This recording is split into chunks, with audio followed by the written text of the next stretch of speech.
આજના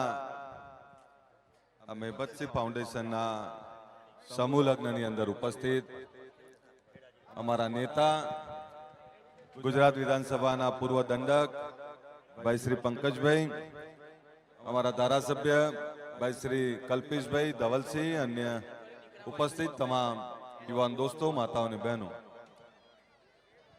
મહેપતસિંહ જે રીતે આ સમૂહ લગ્ન કર્યા છે અને એમાં આપણે જોયું હશે કે તમામ સામાજિક શ્રેષ્ઠીઓ, તમામ રાજનીતિક નેતાઓ એ બધા જ શુભકામનાઓ આપવા માટે આવ્યા. આ શેના માટે છે? કોઈ માણસ સમાજ સેવાનું ગરીબો માટે, સામાન્ય લોકો માટે, જરૂરિયાતમંદ લોકો માટે કોઈ સારું ઈમાનદારીથી કામ કરતો હોય તો એને સમર્થન આપવા માટે, એને સહકાર આપવા માટે અને નવદંપતીઓને આશીર્વાદ આપવા માટે આવ્યા. આ તમારા કામના કારણે બધા આવ્યા છે. એટલે આપણે જે કામ કરીએ છીએ એ લોકો એનું પ્રતિબિંબ છે. લોકો જ નક્કી કરે છે કે આપણે કેવું કામ કરીએ છીએ. ત્યારે મેં જોયું કે ઘણા બધા મંત્રીઓ, ઘણા બધા ધારાસભ્યો, ઘણા બધા શ્રેષ્ઠીઓ અહીં આવ્યા.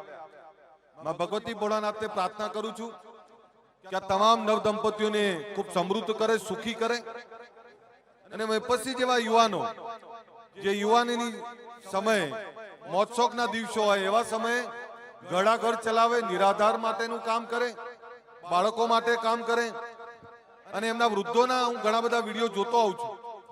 ત્યારે જેનું કોઈ નથી એવા લોકોને આશરો આપીને એવાની સેવા કરવાનું જે કામ કરે છે, હું માનું છું કે આ સરાહનીય છે. અને હું તમામ લોકોને કહું કે જ્યારે એમના ત્યાં કોઈ માં કે બાપને કોઈ મૂકી જાય ત્યારે એ મા બાપની શું દશા થતી છે કલ્પના કરવી અઘરી છે. પણ આજે એટલું જ કહું, જે પરિવારમાં જેના મા બાપ ખુશ રહે એને આ દુનિયાનો કોઈ ગ્રહ ના નડે, એને ક્યારેય દુઃખ ના આવે. તમારા મા બાપની સેવા કરો. અને એવા તેજી દયાલા જેમને પરિવારે ન્યાય નથી આપ્યો, જેને પરિવારે સાથ નથી આપ્યો, એવા મા બાપોની સેવા કરે તો હું માનું છું કે મેપસીને કોઈ ગ્રહ નહીં નડે.